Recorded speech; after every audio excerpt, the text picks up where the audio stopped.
The main goal of the Pepsi Scholars class was to educate young and ambitious students about civics and what role we can all play as civic leaders in our communities. Coupled with several volunteer opportunities and public forums, the Pepsi Service Scholarship class was able to experience a plethora of different ways to serve. Throughout all of these happenings, a better understanding of several key terms was gained, namely civic life, ethical decision-making, stewardship, and their roles as applied to us as a civic agent. Civic life can be more appropriately listed as civic lifestyle, as that is exactly what it is. A lifestyle is simply the way one conducts themselves in their daily lives and how they act as a relatable human being. Civics can be defined as the interaction among different people and how those interactions influence who we are as a person.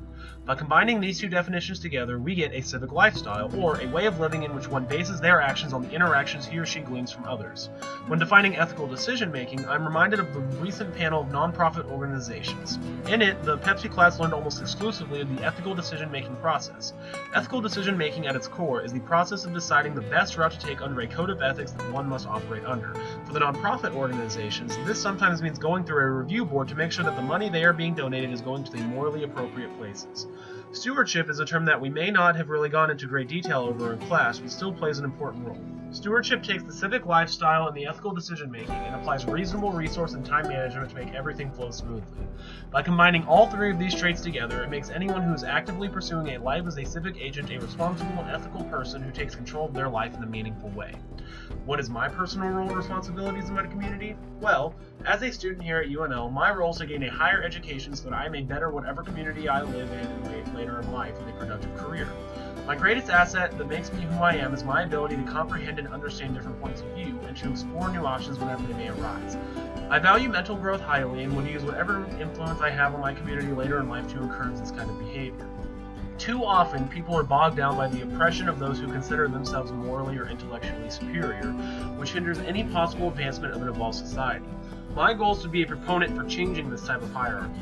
The day we treat everybody as equals and begin to delight in the little differences between ourselves is the day we become a cohesive community. The SERVE model in relation to civic engagement community interaction is very much so akin to the scientific method. It's a baseline model that every contributor to the community can use to better themselves by bettering the people around them. The SERVE model is broken up as so: S, see the future; E, engage and develop others; R, reinvent continuously; V, value results in relationships; and E, embody those values. By implementing this mindset, we increase the significance of our community by actively pursuing a better life for everybody involved.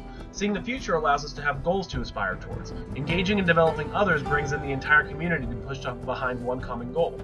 Reinventing continuously challenges us to not stagnate and to adapt what is going on to better affect change.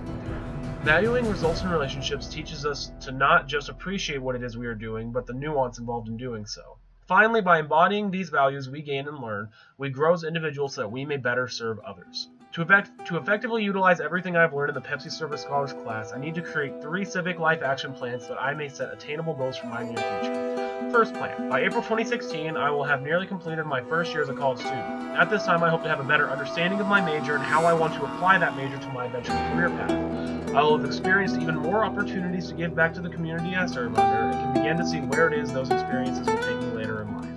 Second plan, by April 2019, I will have nearly completed my undergraduate program here at UNL. By this time, I will know exactly where it is I'm going next, most likely grad school, and will be actively involved in the community surrounding my area of study, physics. By this time, I will see where it is I can better myself and improve my major and apply this understanding to my daily life. Third plan, by April 2022, I will hopefully be in the middle of finishing my graduate program, perhaps even working towards my doctorate and master's thesis. I will have a job surrounding this field of study, hopefully doing research somewhere in education. We'll be using that research to see where it is my community can best benefit. At this point in my life, I will hopefully have a clear understanding of what community I want to live in, which will allow me to explore the intricacies of said communities so that I can utilize the SERVE model to explicitly lead myself into it. Thank you.